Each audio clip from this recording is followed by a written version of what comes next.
হয়, অসমীয়াৰ বাপতিসাহোন ৰঙালী বিহুলৈ মাজত আৰু কেইটামান দিন বাকী আৰু এতিয়া প্ৰতিজন অসমীয়াই ৰঙালীক আদৰাৰ ব্যাপক প্ৰস্তুতি চলাইছে। এই মুহূৰ্তত আমি উপস্থিত আছোঁ কাজিৰঙাৰ দিৰিং চাৰিআলিত আৰু দিৰিং চাৰিআলিৰ পৰিৱেশ এইখিনি মুহূৰ্তত আমি দেখুৱাবলৈ ভিডিঅ' জাৰ্নেলিষ্ট স্বৰাজ হাজৰিকাক মই অনুৰোধ জনাইছোঁ।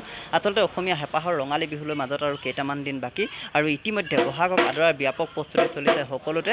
ইতিমধ্যে এই যিখন বিপণী এই বিপণীখনত বহু গ্ৰাহকৰ আগমন হোৱা পৰিলক্ষিত হৈছে আৰু যিসকল বিপণীখনৰ কৰ্মচাৰী তেওঁলোকে ইতিমধ্যে ইটোৰ পাছত সিটো ঢোল নিৰ্মাণত এক প্ৰকাৰ ব্যস্ত হৈ পৰা পৰিলক্ষিত হৈছে। সমান্তৰালকৈ যদি চোৱা যায় আমি এটা কথা উল্লেখ কৰিব পাৰিম, যিহেতু বহাগ মানে ঢোলৰ গুমগুমনিৰ কথা থাকে, সেয়েহে এইদৰেই ইয়াৰ যিসকল কৰ্মচাৰী সেই কৰ্মচাৰীসকলে দিনে নিশাই তেওঁলোকে বিৰামহীন এক ব্যস্ততা দেখা পোৱা গৈছে।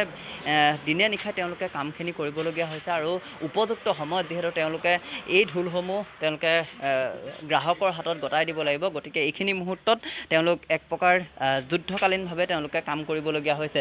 আৰু এই মুহূৰ্তত যদি চোৱা যায় আমি কিছু ভিতৰ ভাগৰ পৰিৱেশ দেখুৱাবলৈ চেষ্টা কৰিম। আচলতে ইয়াৰ যিসকল কৰ্মচাৰী সেই কৰ্মচাৰীসকলৰ সমান্তৰালকৈ যিসকল গ্ৰাহক সেই গ্ৰাহকসকলো ইয়াত আহি উপস্থিত হৈছে। আমি দেখুৱাইছোঁ ইটোৰ পিছত সিটো ঢোল তেওঁলোকে নিৰ্মাণ কৰিছে, নিৰ্মাণ কৰি উপযুক্ত সময়ত যাতে তেওঁলোকে গ্ৰাহকৰ হাতত তুলি দিব পাৰে তাৰ বাবে এই মুহূৰ্তত তেওঁলোকে চেষ্টা অব্যাহত ৰাখিছে আৰু প্ৰায় 50টাতকৈও অধিক ঢোলৰ তেওঁলোকে ইতিমধ্যে অৰ্ডাৰ লাভ কৰিছে আৰু দিনে নিশাই আচলতে নিশাও তেওঁলোকে কাম কৰিবলগীয়া হৈছে।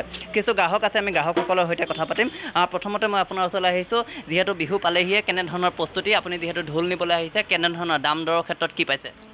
দাম দৰ ঠিক আছে। ইয়াৰ মানে কি হ'লে এটি আমাৰ দিৰিং চাৰিআলি অহাৰ পৰা আমি চাই আছোঁ দাম দৰবিলাক খুব সুন্দৰ।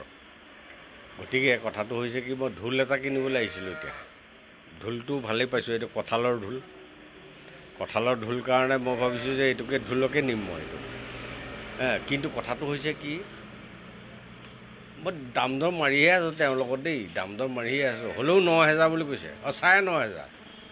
মই কৈছোঁ যে 200 টকামান কম দিম আৰু তেওঁ আগৰ সময়ছোৱাত যদি চোৱা যায় আপোনালোকে যিহেতু বিহুৰ সৈতে পূৰ্বৰে পৰা জড়িত, বৰ্তমান সময়ত বিহু আৰু আগৰ বিহুৰ মাজত কেনেকুৱা ধৰণৰ পাৰ্থক্য দেখিছে? বহুত পাৰ্থক্য আছে, সাংঘাতিক পাৰ্থক্য আছে। এতিয়া আগতে আমাৰ এই চ'ত মাহ সোমোৱাৰ লগে লগেই আমাৰ আৰম্ভ হয় বিহু। জেং বিহু ধৰা কিবা এটা বিহু মানে গছৰ তলে মৰা বিহুবিলাকতো আছেই, সেইবিলাকৰ কথা নকওঁৱেই। কিন্তু আমাৰ বিহুবিলাক এনেকুৱা হ'ব লাগে, অসমৰ বিহুবিলাক যিবিলাক আমাৰ জনপ্ৰিয়তা থাকক, আমাৰ অসমৰ নাম থাকক। আৰু এতিয়া এটা কথাই ভাল লাগে দেই, এতিয়া বিহু সন্মিলন বা কিবা এটা পাতিছে তেখেতসকলক ভাল লাগে আকৌ দেই। যদি আগলৈ নাথাকে তেতিয়াহ'লে আমাৰ সংস্কৃতিটো ক'ত থাকিব? গতিকে সংস্কৃতিৰ ওপৰত ডিপেণ্ড কৰি পেলাই, নিৰ্ভৰ কৰি পেলাই আমাৰ এই উঠি অহা প্ৰজন্মই যদি এইবিলাক কাম কৰিবলৈ যায়, কৰ্মৰাজি কৰিবলৈ যায়, তেতিয়াহ'লেতো আমাৰ আনন্দ লাগিব, খুব সুন্দৰ লাগিব। আৰু আমি অন্ততঃ এতিয়া মোৰেই 60 ঊৰ্ধতে আছোঁ বুলি ক'লেও হয়, গতিকে হ'লেও ভালেই লাগিছে।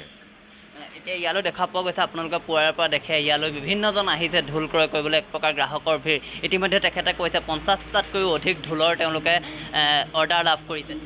তেওঁ অলপ ভুল কৰিছে, তেওঁ 50-60টাৰ ওপৰত ঢোল আহিছে। এতিয়া মই নিজে আছোঁ এইখিনিতে, ময়ো এজন ব্যৱসায়ীয়ে, গতিকে মই চাই আছোঁ তেওঁ যে ঢোলৰ যিটো আমাৰ সঁচাকৈ ভাল দেই। এইটো মনোজ পৰিম হয় কি আপোনাক এই মুহূৰ্তত ধন্যবাদ জ্ঞাপন কৰিছোঁ।